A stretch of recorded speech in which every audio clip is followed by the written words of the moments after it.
Thank you very much, thank you very much, thank you, बहुत बहुत धन्यवाद।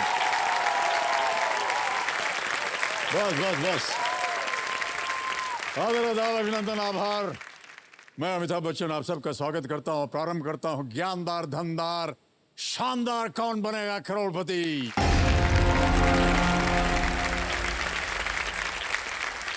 बहुत बहुत धन्यवाद आप सबका। देव संजो, हाल ही में मैंने एक बहुत ही रोचक कहानी सुनी, तो मैं आपको अब सुनाना चाहता हूँ, शेयर करना चाहता हूँ आपके साथ। एक बार स्कूल के पहले दिन पर अंक 9 नंबर ने अंक 8 को थप्पड़ मार दिया। 8 ने पूछा, अरे भाई क्यों मारा, मेरी क्या गलती थी? तो 9 ने कहा, मैं बड़ा हूं, थप्पड़ मार सकता हूं। और अंक 9 की ये बात सुनते ही पूरी कक्षा में थप्पड़ों की जो बौछार थी वो शुरू हो गई। 8 ने 7 को मारा, 7 ने 6 को मारा, 6 ने 5 को मारा, और ऐसा करते करते जब 2 ने 1 को थप्पड़ मारा तो शून्य जो था ना, वो बेचारा समझ गया कि पड़ेगी अब, तो वो दुबक के कोने में बैठ गया। शून्य को ऐसा कोने में दुबक बैठा हुआ देख करके 1 ने कहा, अरे भैया तू क्यों डर मत, मैं तुझे नहीं मारने वाला हूं। और ये कहते ही 1 जाकर के शून्य के बगल में बैठ गया। बगल में बैठने का मतलब क्या हुआ कि शून्य था वो हो गया 10, है ना?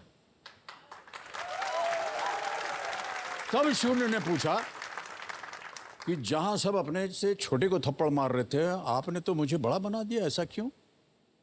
तो 1 ने कहा, देखो भैया, बड़ा वो नहीं होता जो खुद को बड़ा जाने या माने, बड़ा वो होता है जो किसी दूसरे को बड़ा बना दे। देखो समझो, इंसान अपने मोल, अपनी ताकत या अपनी उम्र से बड़ा नहीं होता। इंसान बड़ा होता है अपनी सोच से, इंसान बड़ा होता है अपने ज्ञान से। और आज मैं ये इसलिए कह रहा हूं क्योंकि मेरे सामने हॉट सीट पर बैठी हैं केबीसी के इस दौर की सबसे यंगेस्ट, सबसे कम उम्र वाली खिलाड़ी, जिनका नाम है वैष्णवी कुमारी। और हम सब आशा करते हैं कि आज इस छोटी सी उम्र में अपने ज्ञान के दम पर बड़े से बड़ा कीर्तिमान जो है वो छुएंगे। बहुत बहुत स्वागत आपका वैष्णवी जी। मैं अपनी जनता को बताना चाहता हूं कि वैष्णवी जी एक कंटेंट राइटर हैं। तो क्या करती हैं, कहाँ कंटेंट लिखती हैं आप? सर मेरा स्कूल लाइफ और कॉलेज लाइफ देहरादून में हुआ है, और मैं अभी 3 महीने से दिल्ली में जॉब कर रही हूँ, न्यू दिल्ली में। मैं कंटेंट राइटिंग करती हूँ जापानीज कंपनी के लिए। हम लोग लिखते हैं एनीमे और मांगा के बारे में। जैसे कोई नया एनीमे आया तो लोग वेट कर रहे होते हैं कि इसका नया सीजन कब आएगा, सस्पेंस होता है उसमें काफ़ी ज़्यादा। तो हम लिखते हैं रिलीज डेट क्या है, कौन से स्ट्रीमिंग प्लेटफॉर्म पे वो देख सकते हैं, कितने बजे रिलीज होगा, क्योंकि जो जापानीज टाइमलाइन है वो इंडियन टाइमलाइन से अलग होती है। तो लोग वेट कर रहे होते हैं कि ठीक है इंडिया में कब रिलीज होगा, कौन से ऐप में रिलीज होगा। तो हमने ये सब की डिटेल देते हैं। आप उनको समझती कैसे हैं, पहले तो ये बताइए। सर मैं क्योंकि खुद वो तो बिल्कुल भी नहीं जापानी है, या आपने कहा कि कोरियन भी लिखती हैं ना आप? लिखती। हाँ, कोरियन ड्रामाज भी। कोरियन ड्रामाज तो समझती कैसे हो, तो अलग भाषा है। कोरियन ही क्या होता है, जो उनकी वेबसाइट होती है उन्हें पता है उनका ग्लोबल ऑडियंस है। तो जैसे अगर कोई सीरीज लॉन्च हुई है तो किसी प्लेटफॉर्म से लॉन्च होती है, तो प्लेटफॉर्म उसकी सारी डिटेल्स इंग्लिश में भी लॉन्च करते हैं ताकि जो ग्लोबल ऑडियंस है उनको समझ में आए। जैसे आप भी तो ब्लॉग्स लिखते हैं, तो वो ब्लॉग्स और आर्टिकल्स टाइप ही होता है। हम नहीं समझ में पा रहे हैं क्या कह रही हैं आप। हम तो ब्लॉग लिखते हैं, लेकिन वो तो हम लिखते हैं अपने लिए, आप लिखते हैं पूरी देश विदेश नहीं की। सर, देखिए आपकी अगर कोई फिल्म आने वाली है। अच्छा, यानी तो हम प्रमोशन बताते हैं। आप करते हैं। हाँ, प्रमोशन कर।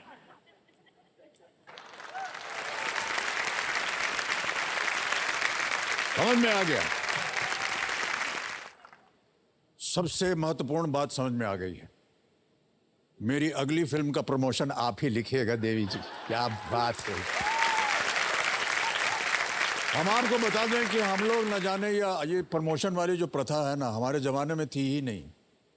तो अभी क्या है, पूरी एक दुकान खुल गई है किस तरह से फिल्म को प्रमोट किया जाए। और ये करेंगे, वो करेंगे, ये बोलेंगे, ऐसा वीडियो बनाएंगे, यहाँ घूमेंगे, इधर जनता के पास जाएंगे, यहाँ गंगा मैया में कूद जाएंगे, ऐसा करेंगे, कुछ ऐसा करते रहते हैं। तो अब सर, हमको वैसे आपकी फिल्मों को प्रमोशन की जरूरत नहीं, आप पहले से अमिताभ बच्चन।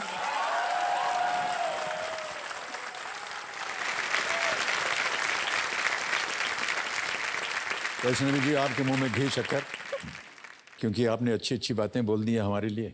ओके वैष्णवी जी, अब आपका ध्यान जो है खेल की ओर आ जाना चाहिए। कंपेनियन के रूप में आप किसे लाई हैं आज? मेरे मम्मी पापा हैं। बहुत बहुत स्वागत, तालियां बज जाएं इनके लिए। तो वैष्णवी जी आपको बता दें कि अब आप स्पॉटलाइट में हैं, गेम के रूल्स आपको पता है, और कहीं आप फंस जाएं, अटक जाएं, उत्तर न मालूम हो आपको, 3 ठो लाइफलाइन रखा है आपके लिए।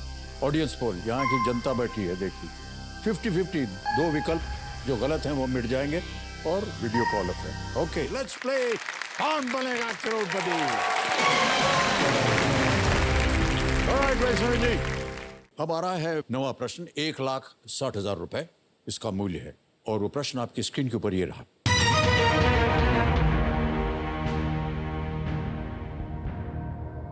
इनमें से कौन भारतीय महिला क्रिकेट टीम के लिए नहीं खेली है? गंभीर हो गया आपका चेहरा। खेलकूद वगैरह में दिलचस्पी रखती हैं कि नहीं आप? नहीं। Who among these has not played for the Indian women's cricket team? A. Tania Bhatia, B. स्नेह राणा, C. मणिका बत्रा या मानिका बत्रा, D. पूजा वस्त्राकर।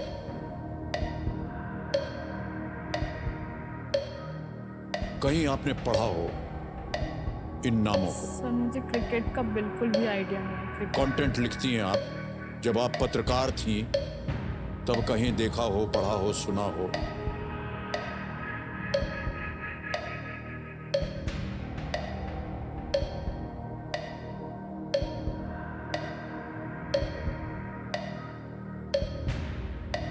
कोई ऐसा नाम आपको दिख रहा है जिसको आपको लगे कि किसी और खेल? 50-50 लेना। 50-50 करेंगे, ओके। शांत हो जाइए भाई साहब। 50-50 लाइफलाइन को अंकित कर दीजिए कंप्यूटर जी, और जो 2 गलत जवाब है और या विकल्प है उनको हटा दिया जाए।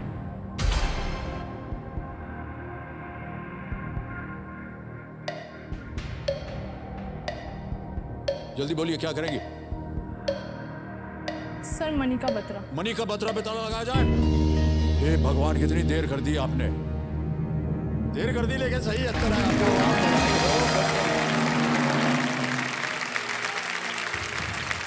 Manika Batra, gold medallist, Commonwealth Games, table tennis. सुना, जाना, पढ़ा पत्रकारिता जी, नमस्कार। चेस, तानिया भाटिया, स्नेह राणा और पूजा वस्त्राकर भारतीय महिला क्रिकेट टीम की प्लेयर्स हैं। मणिका बत्रा जी राष्ट्रमंडल खेलों की स्वर्ण पदक विजेता, टेबल टेनिस चैंपियन। बड़ा नाम हुआ इनका, और अभी जब कॉमनवेल्थ गेम्स जब समाप्त हुए तो बड़ा प्रचार हुआ, जितने भी गोल्ड मेडलिस्ट थे भारत की टीम के, है कि नहीं? ऑलराइट, अब वैष्णवी जी आ गया है 10वां प्रश्न, और इस एक मौके पर चांस बिल्कुल मत लीजिएगा, क्योंकि ये मौका दोबारा नहीं मिलेगा आपको। मूल्य है इसका 3,20,000 रुपये। सही तरह से खेलिएगा, एक लाइफलाइन अभी भी बची हुई है आपके पास, वो है वीडियो कॉल अ फ्रेंड। 10वां प्रश्न, खेल का दूसरा पड़ाव, 3,20,000 रुपये। वैष्णवी जी ये रहा आपके सामने।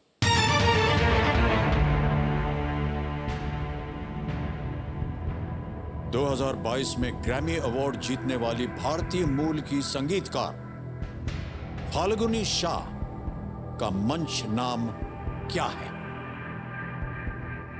What is the stage name of the Indian origin musician Falguni Shah, who won a Grammy Award in the year 2022? Option सुनिए। A. Falu, B. Guni, C. Fasha, D. Fal or Fall. Falguni Shah won a Grammy Award. Stage name: A. Falu, B. Guni, C. Fasha, D. Fall. Sir मुझे फालू या गुनी में से कोई लग रहा है। क्लियर नहीं है। फालू। टाइम निकलता जा रहा है। एक लाइफलाइन, अगर आपको लगे कि आपको उसका उपयोग करना है।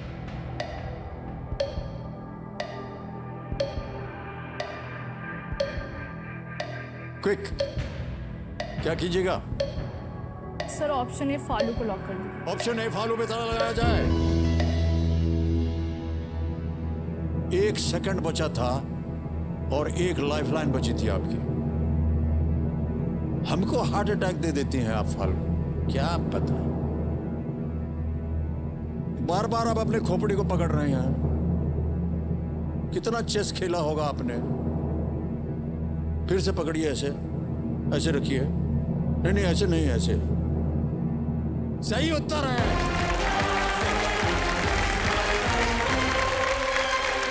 फाल्गुनी शाह। फाल्गुनी शाह हिंदुस्तानी शास्त्रीय संगीतकारों की कई पीढ़ियों से आती हैं और फालू नाम के साथ मंच पर वो प्रस्तुति देती हैं अपना। उन्होंने अपने एल्बम अ कलरफुल वर्ल्ड के लिए सर्वश्रेष्ठ बच्चों के संगीत एल्बम के लिए ग्रैमी जीता था फालू। सर मैं पानी पी लूं? हाँ बिल्कुल, पानी पीजिए। आपके लिए एक घड़ा मंगवाते हैं क्या है? ऑलराइट।